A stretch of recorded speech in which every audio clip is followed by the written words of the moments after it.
புலம்பெயர் தமிழர்களுக்கும் எங்களுக்குமான இந்த தமிழிசை ஊடான உறவுகள் எவ்வாறு இருக்கின்றன என்பது போன்ற ஏராளமான எங்களுடைய சந்ததியினுடைய இசையை அல்லது எங்களுடைய பண்பாட்டினை, எங்களுடைய கலாச்சாரங்களை முதல் இருந்த முனிவர்களாக இருக்கட்டும், ஈழத்தின் மீது ஒரு நல்ல பார்வையை வைத்தவர்கள் இங்கே இருக்கிற ஆலயங்கள் மீது நிறைய பாடல்கள்லாம் பாடியிருக்காங்க. அப்படி புகழ் வாய்ந்த ஒரு இடம் தான் எங்களுடைய ஈழம்.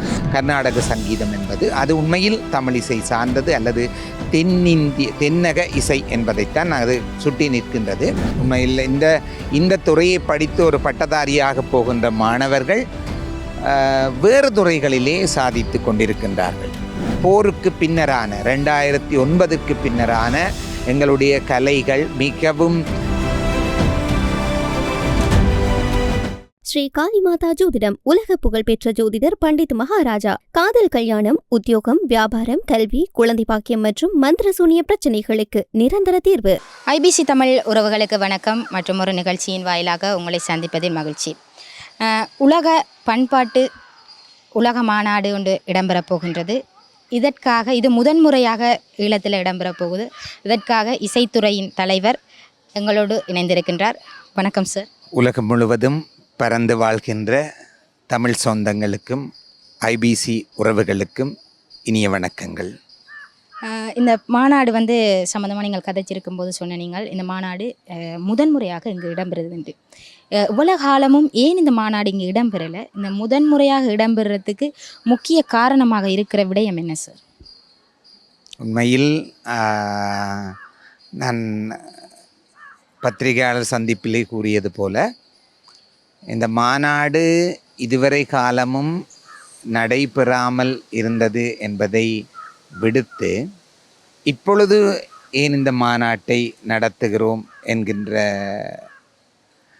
கருத்துக்கள் போவது சிறந்ததாக இருக்கும் என்று எண்ணுகின்றேன்.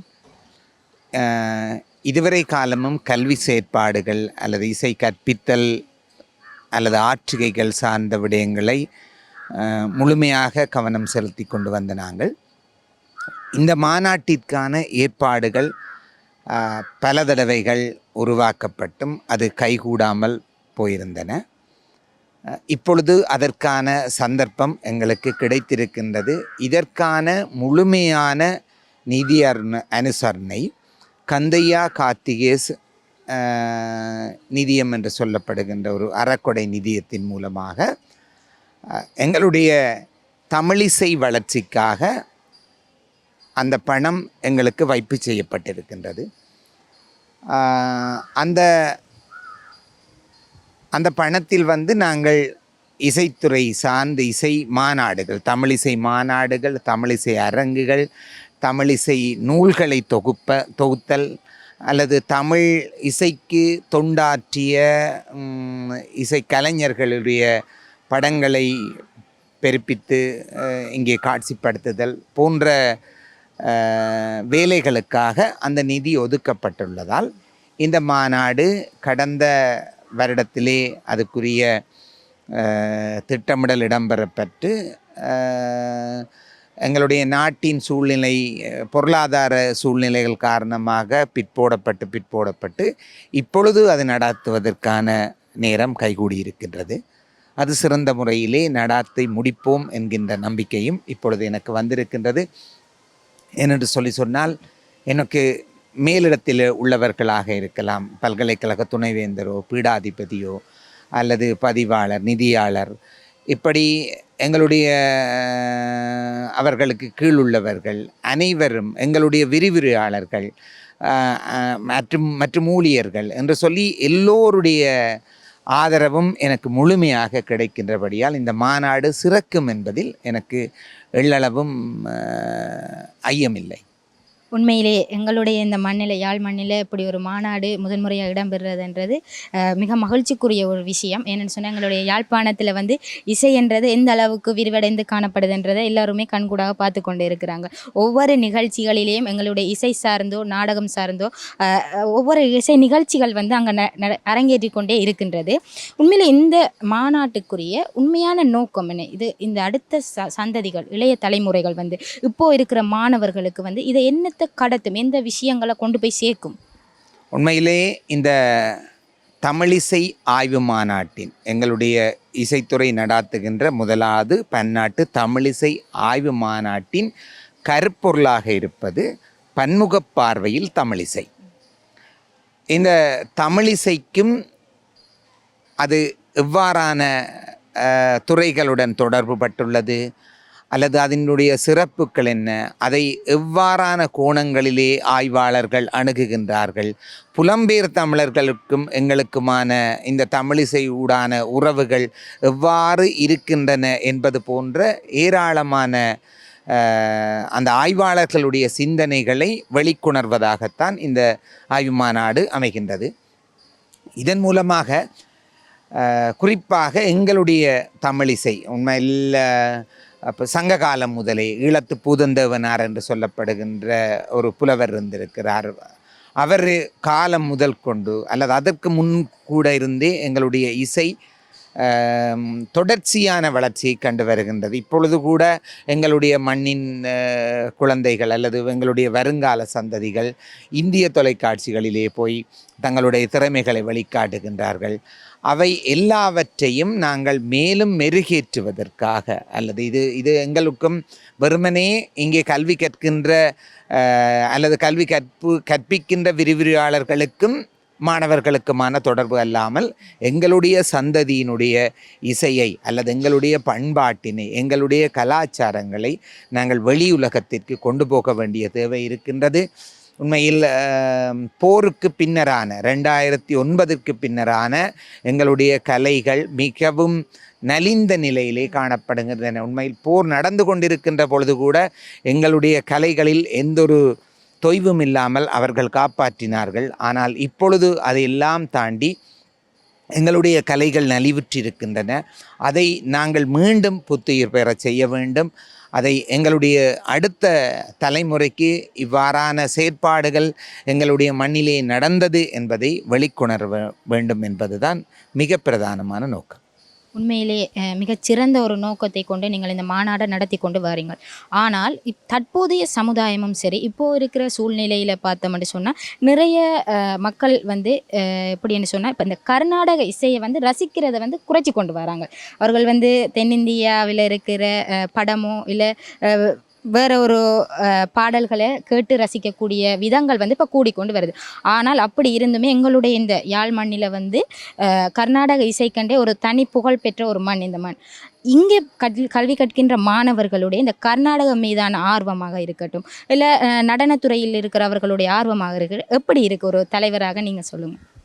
உண்மையில் இப்போ ஏனைய துறைகளின் வளர்ச்சி அல்லது இந்த தொலைக்காட்சிகள் மற்றது சமூக ஊடகங்கள் வளர்ச்சியின் காரணமாக எங்களுக்கு அவ்வாறு தோணலாம். கர்நாடக சங்கீதம் என்று சொல்லப்படும் உண்மையிலே தென்னிந்திய சங்கீதம் எங்களுடைய பெயர் மாற்றப்பட்டிருக்கின்றது. அது உண்மையிலுடைய எங்களுடைய தமிழிசையின் இன்னொரு வடிவம்தான் அந்த நீங்கள் சொல்லுகின்ற கர்நாடக சங்கீதம் என்பது. அது உண்மையில் தமிழிசை சார்ந்தது அல்லது தென்னக இசை என்பதைத்தான் அது சுட்டி நிற்கின்றது. இப்போ அதில் ஒரு நலிவு போக்கு காணப்படுகின்றது என்று தோணினாலும் கூட உண்மையில் அது இல்லை. எங்களுடைய இசையில் எந்த ஒரு பகுதியை எடுத்துக்கொண்டாலும் அதனுடைய தாக்கம் கண்டிப்பாக இருந்து கொண்டு தான் இருக்கும். அந்த வகையில் இங்கே மாணவர்களுடைய கல்வி கற்கின்ற தொகை உலகத்தில் எங்கும் இல்லாத அளவு இருந்து கொண்டு தான் இருக்கின்றது. இந்தியாவில் உள்ள பல்கலைக்கழகங்களில் கூட இவ்வாறான தொகையான மாணவர்கள் ஒரு பட்டப்படிப்பு படிப்பதென்பது இந்த துறைகளிலே மிக குறைவு. எங்களுடைய ஒப்புடன் போது இங்கே சுமார் 400 மாணவர்கள் இசைத்துறையிலே இப்பொழுது கல்வி கற்றுக்கொண்டிருக்கின்றார்கள். இவர்களுக்கு வேலை வாய்ப்புகள் உண்மையில் இசையாசிரியர்களாக இவருக்கு கிடைக்குமோ என்று சொன்னால் அது இல்லை என்று தான் சொல்ல வேண்டும். உண்மையில் இந்த துறையை படித்து ஒரு பட்டதாரியாக போகின்ற மாணவர்கள் வேறு துறைகளிலே சாதித்து கொண்டிருக்கின்றார்கள்.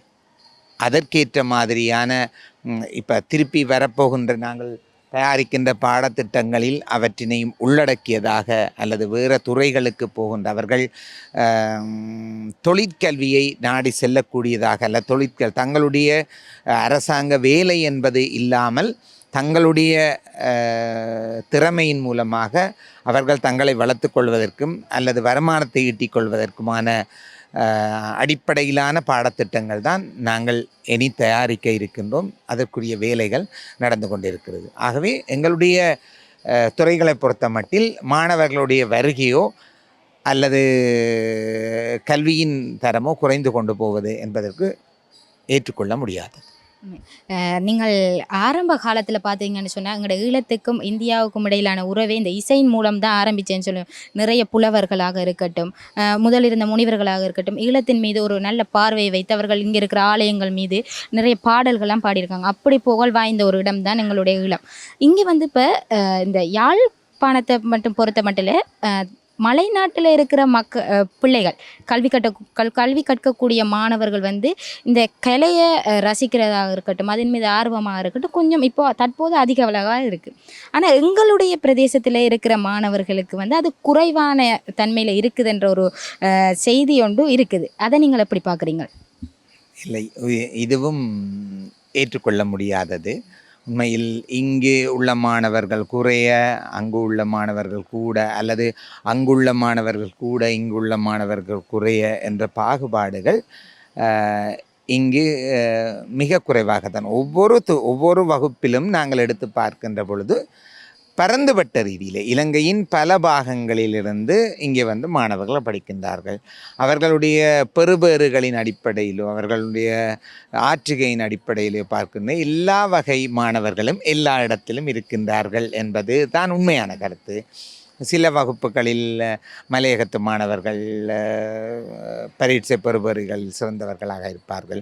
சில வகுப்புகளில் எங்களுடைய கிழக்கிலங்கை மாணவர்கள் இருப்பார்கள்.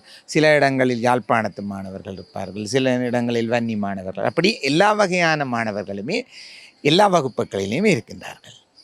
இறுதியாக ஒரு கேள்வி, இந்த மாநாட்டினுடைய இறுதி நிகழ்வில் வந்து நீங்கள் அந்த கட்டுரைகளை வந்து எழுதி அனுப்பியிருந்தேன். அந்த முறை வந்து எப்படி இடம்பெற்றது, அது சம்பந்தமாக ஒரு விஷயத்தை சொல்லுங்கள். அது உண்மையில் நாங்கள் அதுக்குரிய ஆய்வு மாநாட்டுக்குரிய விளம்பரங்கள் கொடுக்கப்பட்டு அதற்குரிய தனியாக ஒரு குழு ஒன்று அமைத்து அவர்கள் மூலமாக செம்மை பார்க்கப்பட்டு ஒவ்வொரு ஆய்வு கட்டுரையும் 2க்கு மேற்பட்ட மதிப்பீட்டாளர்களுக்கு அனுப்பப்பட்டு அவர்களுடைய கருத்துக்கள் உள்வாங்கப்பட்டு திருப்பி அவர்களுடைய அந்த ஆய்வுக்கட்டுரை அனுப்பியவர்களுக்கு மீண்டும் அனுப்பப்பட்டு அவர்கள் மூலமாக செம்மைப்படுத்தப்பட்டு திருப்பி அதிலும் உள்ள திருத்தங்கள் எல்லாம் செய்து நாங்கள் மிகவும் இரவு பகலாக வேலை செய்து தான் இந்த ஒரு இடத்திற்கு வந்திருக்கின்றோம். பதிப்பு குழுவாக இருக்கட்டும், ஏனைய துணை குழுக்களாக இருக்கட்டும், அனைவரும் தங்களுடைய ஆளுமைக்கு மேற்பட்டதாகத்தான் இந்த மாநாட்டுக்கு சேவை செய்திருக்கின்றார்கள். அவ்வாறான எல்லா செயற்பாடுகளின் மூலமாகத்தான் இப்படி ஒரு சிறந்த நூல் வருகின்றது. சிறந்ததாக எங்களுடைய மாநாடு நடைபெறுகின்றது. சிறந்த ஆற்றுகைகளை கொண்ட கலை நிகழ்வாக மறுநாள் நடைபெறுகிறது. இது ஒட்டுமொத்தமான எங்களுடைய எல்லோருடைய வேலையின் வெளிப்பாடாக இது அமைகின்றது. உண்மையிலேயே உங்களுக்கு எங்களுடைய வாழ்த்துக்கள். இந்த மாநாடு வந்து சிறப்பாக இடம்பெறணும்ன்றதை எங்களுடைய வாழ்த்துக்களை தெரிவிச்சுக்கணும். நன்றி. நன்றி. ஸ்ரீ காளிமாதா ஜோதிடம் உலக புகழ்பெற்ற ஜோதிடர் பண்டித் மகாராஜா. காதல், கல்யாணம், உத்தியோகம், வியாபாரம், கல்வி, குழந்தை பாக்கியம் மற்றும் மந்திர சூனிய பிரச்சனைகளுக்கு நிரந்தர தீர்வு.